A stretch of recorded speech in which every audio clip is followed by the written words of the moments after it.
Chers amis de la Sarthe et des alentours, bonsoir et bienvenue dans Au Quotidien. Avec moi ce soir, la magnifique Laure Girard. Merci Enzo, bonsoir à tous. Allez, tout de suite, dans quelques instants, plutôt notre invité de l'actu. Oui, il alerte avec ses collègues et ses camarades de la CGT, le conseil départemental pour une meilleure prise en charge des jeunes mineurs placés par l'aide sociale à l'enfance. C'est Lohan Dafniet et il est sur notre plateau. Et dans la suite, à 18h45, vous allez peut-être découvrir une association, l'association culturelle protestante en Sarthe, qui organise une conférence débat ce samedi autour de la sécurité alimentaire et de l'agroécologie. un grand sujet que nous traiterons donc dans la deuxième partie de votre émission. Tout de suite, place à l'actu.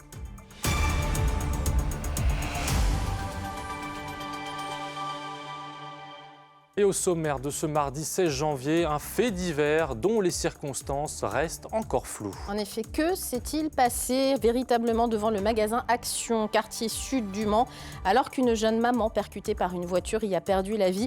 Les questions demeurent pour l'instant. Politique, le Rassemblement national se met en ordre de marche depuis des semaines déjà pour les européennes.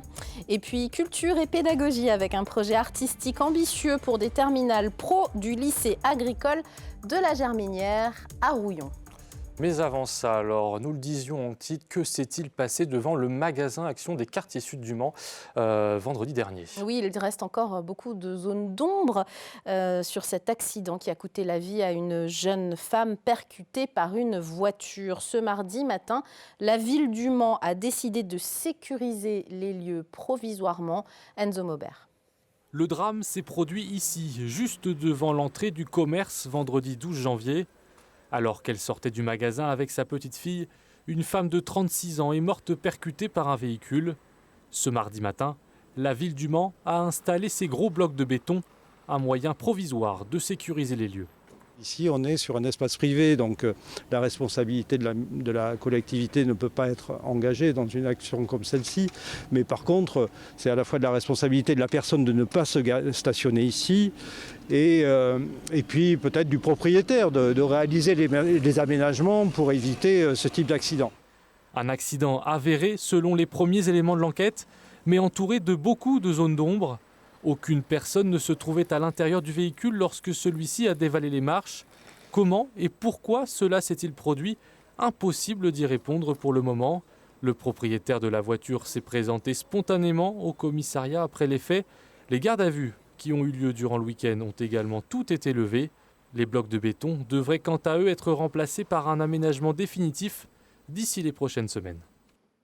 Allez, maintenant un coup de filet de grande ampleur au Mans. La brigade CRS 82 a mené une opération baptisée Place Nette et a arrêté 3 producteurs et trafiquants présumés de crack au cœur du quartier des Glonnières. Ce mardi matin, un coup de filet qui vient clore des mois de travail pour les enquêteurs du commissariat du Mans. Dans un communiqué, le préfet de la Sarthe rappelle que la lutte contre les stupéfiants est un objectif prioritaire pour 2024. Une action saluée également par le maire de la ville, Stéphane Le Foll.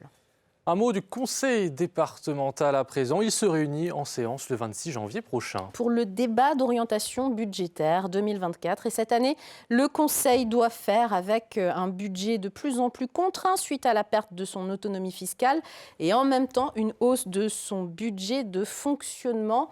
Vous voyez sur ces images les vœux de Dominique Leménaire à la presse ce mardi matin. Nous avons profité de l'occasion pour lui tendre notre micro sur le sujet. C'est une année de transition pour laquelle on manque de visibilité. On voit bien l'augmentation forte des charges qui sont transférées à nos collectivités, à notre département en particulier et au département en général. Ça suppose effectivement de reconsidérer un certain nombre de modèles que nous avions en termes d'investissement. On peut dire que d'une certaine façon, l'investissement est menacé par des nouvelles charges de fonctionnement qui sont des charges transférées par l'État que nous ne décidons pas. Et la perte de l'autonomie financière, c'est-à-dire la capacité que nous avions de fixer nos propres recettes, ayant été retirée, ça complexifie d'autant cette politique départementale. L'aide sociale à l'enfance vit une période difficile en Sarthe. On en parle avec notre invitée Loane Dafniet, élue CGT au comité social et économique de l'association Inalta. Et vous êtes également éducateur spécialisé dans une maison d'enfants à caractère social, le foyer qu'on appelle Pourquoi pas. Merci d'être sur notre plateau. Alors même que le président du département déclarait ses vœux à la presse aujourd'hui, un bon groupe, notamment de militants CGT, manifestaient leur mécontentement, encore une fois, j'allais dire, sur ce sujet, notamment de la situation de l'aide sociale à l'enfance en général, mais plus particulièrement de l'association pour laquelle vous travaillez, l'association Inalta. Vous qualifiez la situation du centre dans lequel vous travaillez de catastrophique. On en a déjà parlé en novembre dernier. Concrètement, quelle est cette situation aujourd'hui que vous vivez au sein de l'établissement ? En fait, ça fait maintenant 15 ans qu'il y a un projet de rénovation de ce bâtiment, qui est effectivement en état de délabrement très très avancé. Ça fait depuis 2018 là, que le projet était véritablement lancé, avec une consultation des éducateurs, en partenariat avec un cabinet d'architectes. Donc on voyait que les choses commençaient à se mettre en place. Il y a eu la crise Covid entre-temps, qui a un peu mis un stop en fait, à ce projet-là. Ça, évidemment, c'est de la responsabilité de personne. Mais en tout cas, le foyer a continué à se dégrader pendant ce temps-là. Une fois que cette crise était passée, on a recommencé à alerter sur l'état du foyer et du coup l'état des conditions d'accueil des jeunes et des conditions de travail des éducateurs, de l'équipe éducative. Et il a fallu en fait un mouvement de la CGT Inalta pour que les choses réellement bougent. Et là, on a appris hier en CSE que enfin les unités de vie allaient être déménagées, pendant que le foyer allait être rénové. Donc là, d'ici peut-être 4-5 ans, il y aura un retour à Coulennes. 4-5 ans, ça paraît beaucoup, parce que vous appelez vraiment à des actions concrètes de manière urgente, et depuis des mois déjà. L'action concrète à laquelle on appelait, c'était ça justement. C'était de pouvoir déménager les unités de vie. Il y a 2 unités de vie de 7 jeunes. Avec des adolescents, on le rappelle, qui sont placés par décision de justice du tribunal, qui sont retirés de leur famille, effectivement, et qui viennent vivre un répit finalement chez vous. C'est ça. Encore faut-il que ce soit du répit. Exactement. Et nous, ce qu'on demandait effectivement, c'est que le foyer soit délocalisé le temps des travaux. Donc là déjà, on est satisfait de cette décision-là. On trouve ça dommage qu'il faille autant de temps en fait pour que les choses se concrétisent. Aujourd'hui, concrètement, combien de jeunes viennent dans vos foyers ? Il y en a 2. Alors oui, le foyer Pourquoi pas est divisé en 2. Donc en tout, ça concerne 32-33 jeunes généralement.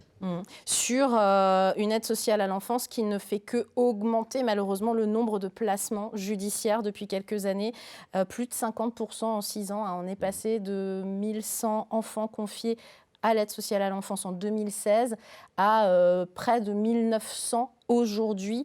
Concrètement, ça change votre travail au quotidien ? Vous avez vu cette évolution et la tension qui existe peut-être au quotidien ? Moi, je vois la tension effectivement parce que à côté de mon travail du coup d'éducateur au foyer Pourquoi pas, je suis aussi élu au CSE et donc forcément en alerte sur tout ce qui se passe dans les autres structures de l'association.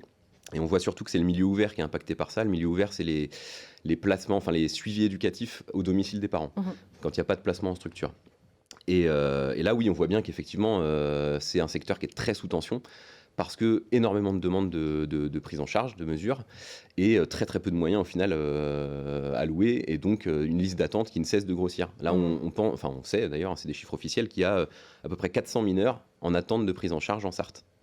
Je vous propose d'écouter, vous l'avez compris, on a rencontré Dominique Leménaire tout à l'heure aux vœux de la presse, et je vous propose d'écouter sa réaction notamment sur l'aide apportée par le département à l'aide sociale à l'enfance, puisque c'est le portefeuille du département. On écoute Dominique Leménaire. Nous avons créé des postes, plus d'une trentaine en 2023. Nous avons fait l'acquisition de bâtiments pour l'hébergement. Nous avons demandé à des associations de faire des efforts supplémentaires pour accepter et accueillir un nombre plus important d'enfants. Et un certain nombre de travaux sont en cours. Et donc, simplement pour dire que le coût d'un enfant pour le département lorsqu'il lui est confié est de l'ordre de 98 000 € par an. Près de 100 000 € le coût annuel de la prise en charge d'un enfant. Et là, on parle du logement, des frais de fonctionnement, on parle de l'ensemble de la vie d'un jeune. Ça paraît beaucoup. Et vous vous dites, mais en fait, c'est pas assez. Je dis pas que c'est pas assez, parce qu'il faut savoir que dans ce prix-là, dans ce prix de journée, il y a aussi le salaire des éducateurs. C'est ça qui d'ailleurs, qui est la plus grosse somme. Le prix, en fait, c'est un prix qui est nécessaire parce qu'il y a besoin d'accompagnement, il y a besoin évidemment de loger, de nourrir les jeunes, etc. Et nous, on aimerait bien essayer justement là, Monsieur Le Ménère donne des chiffres. Nous, on a envie de mettre l'accent plutôt sur l'humanisme, en fait, sur le fait que derrière ces chiffres-là, c'est des jeunes qui sont extraits de leur famille parce qu'ils ont vécu des choses graves, qui ont besoin de se reconstruire, et pour ça d'être accompagnés le mieux possible. Et oui, évidemment, là, on déplore qu'il n'y ait pas plus de moyens de mise en place pour permettre un accueil vraiment de qualité à ces jeunes-là et des conditions de travail de la même qualité pour les travailleurs sociaux, les personnels administratifs, les équipes d'encadrement, tout le monde en fait. D'un mot, comment vont vos confrères, vos collègues aujourd'hui ? D'un mot, je ne vais pas vous mentir, ils vont mal. L'ambiance est quand même très très morose dans la protection de l'enfance parce qu'on a l'impression en fait de pas pouvoir véritablement faire notre travail comme il faut et on a un sentiment de perte de sens et on a envie vraiment d'axer sur l'humanisme derrière tout ça en fait, derrière les chiffres, les jeunes que ça concerne.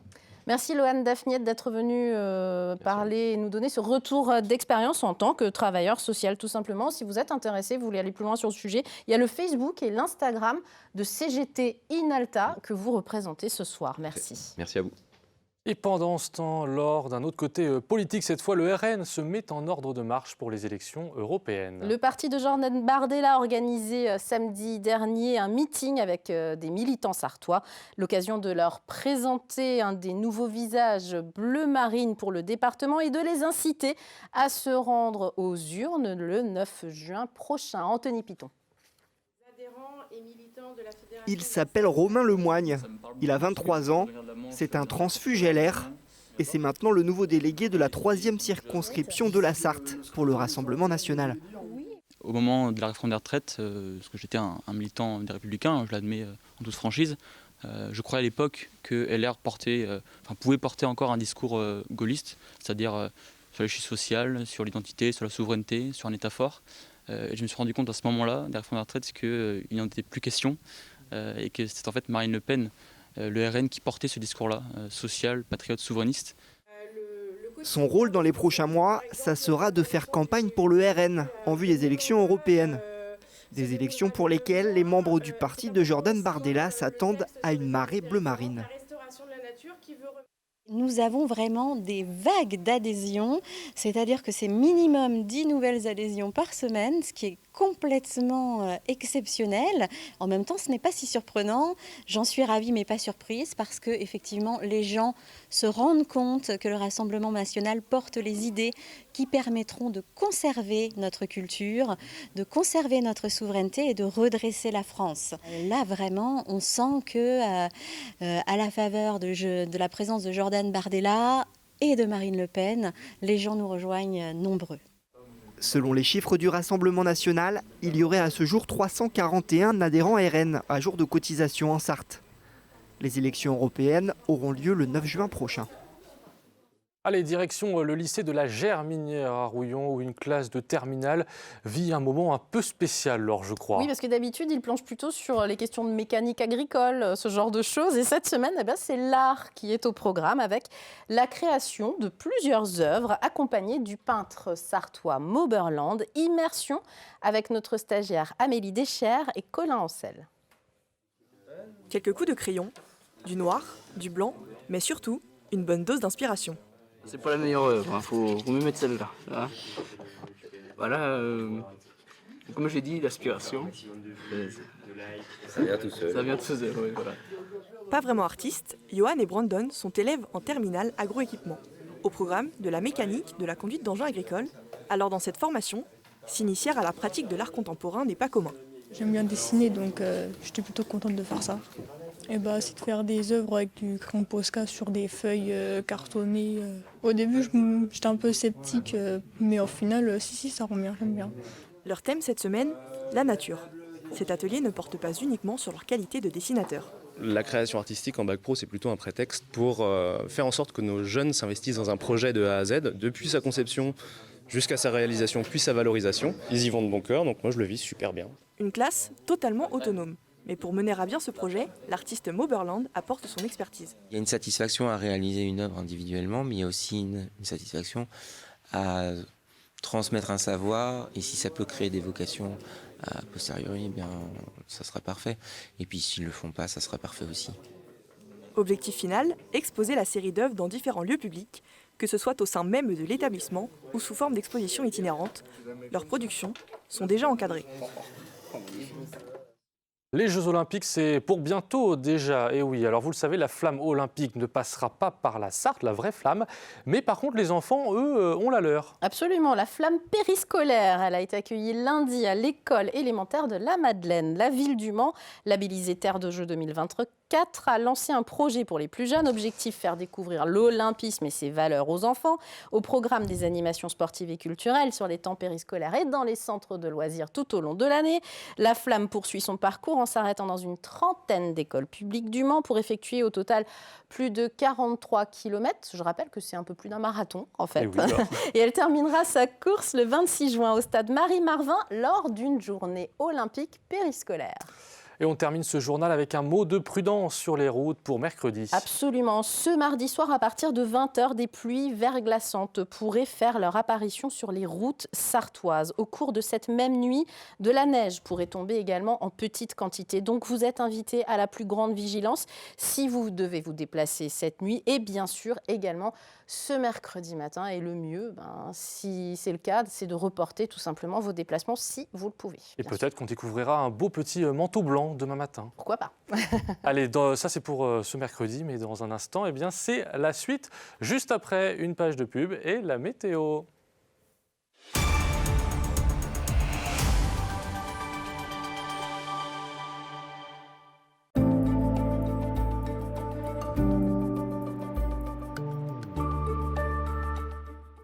Bonsoir messieurs, dames, ravis de vous retrouver pour ce nouveau bulletin météo. Soyez très prudents au cours de ces prochaines heures avec l'arrivée d'une nouvelle perturbation. Et oui, après le soleil de cet après-midi, malheureusement, les conditions anticycloniques vont commencer à nous quitter progressivement sur les perturbations, les dépressions qui vont s'inviter, qui vont amener, vous le voyez, à l'image de cette carte, de nombreux nuages, des pluies parfois même verglaçantes. Donc soyez très prudents si vous devez prendre les routes. N'hésitez pas, messieurs, dames, à réduire votre vitesse et si vous le pouvez, éviter même les déplacements. Côté température, celles-ci évolueront entre -1 et 1 degré avec -1 degré à Blois pour Vendôme, encore du côté de Saint-Calais, 0 degré à Luçon, encore à Sablé-sur-Sarthe, 1 degré pour Laval. Pour la journée de mercredi, ce sera la journée des enfants avec, vous le voyez, un temps plutôt propice aux activités en intérieur avec toujours ces nombreux nuages et ces précipitations qu'on va retrouver sur l'ensemble du territoire. Côté température, celles-ci resteront comprises entre -1 et 1 degré. Ça restera plutôt bien homogène. -1 degré encore une fois du côté de Mamers, 0 pour Alençon, à Vendôme, encore à Blois. Idem du côté de Luçon, 1 degré à Tours pour Angers, encore pour la Flèche. Pour la suite de votre journée, c'est très intéressant ce contraste de température avec 4 degrés pour Alençon, encore à Mamers, jusqu'à 14 degrés du côté de la Flèche, 10 degrés d'écart sur le même département. Pour la journée de jeudi, changement de situation, le retour d'un grand soleil, les températures qui cette fois-ci seront plutôt bien homogènes, entre 5 et 6 degrés. Pour la journée de vendredi, ce sera le même programme météo avec des températures qui seront plutôt conformes au normal de saison. Passez une excellente soirée, je vous dis à très vite pour un nouveau bulletin météo.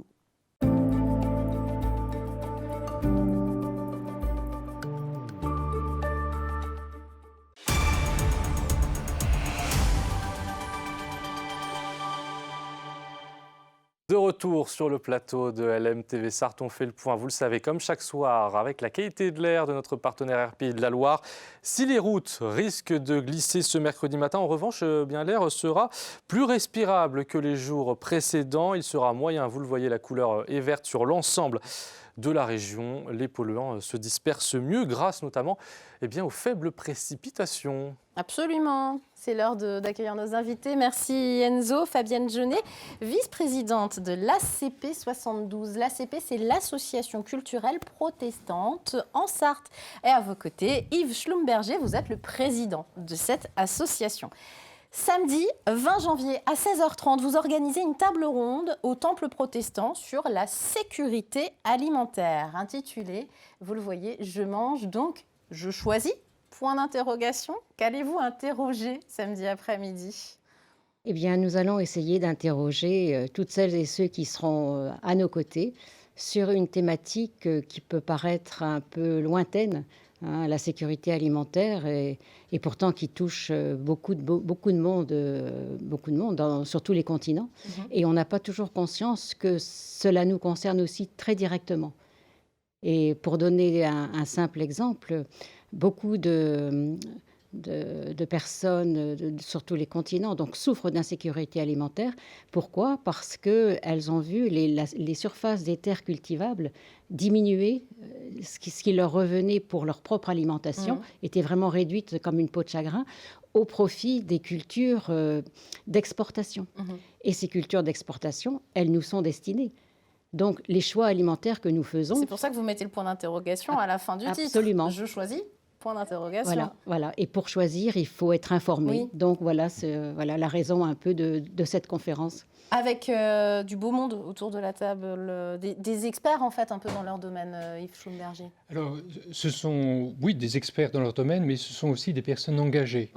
Donc cette année, nous avons le plaisir d'avoir cette table ronde avec Bénédicte Ariot, qui est présidente du CCFD Terre Solidaire, qui travaille avec des porteurs de projets dans les pays en développement essentiellement, donc en Amérique du Sud, en Asie, et donc qui sont engagés auprès de ces partenaires. Et une chercheuse en agronomie et géographie. Alors ça, c'est quand même quelqu'un qui est sur le terrain aussi, hein, j'imagine. Alors, avant de parler de Amandine Gatien, qui est effectivement chercheuse en agronomie et en géographie, et qui va apporter, après l'exposé des deux premières personnes, qui va apporter justement une vue très analytique de tous les liens qu'il y a entre ces pays et ce qui se passe chez nous. Eh bien, il y aura aussi l'intervention de François Gatien, François Fouchier, excusez-moi, qui vient d'ailleurs d'Aix-en-Provence et qui est un cadre supérieur au ministère de l'écologie, et qui aussi est engagé comme représentant de la région Alpes-Provence-Côte d'Azur au comité du littoral, et qui fait partie de notre Église et qui s'occupe aussi, qui est très engagé dans le service des missions protestants. Alors justement, et qui fait la même chose. Ça se passe au Temple protestant, 16 rue Barbier au Mans, mais c'est ouvert à tous. Un mot quand même... Oui, c'est vrai que la terre n'est pas forcément une terre protestante. La Sarthe, pardon, exactement. La terre, merci. Je sais pas, mais la Sarthe, en tout cas, notre terre à nous. C'était un beau lapsus. La Sarthe n'est pas forcément une terre protestante. C'est l'occasion de se faire connaître aussi, cette conférence. Oui. Allez-y, qui vous voulez.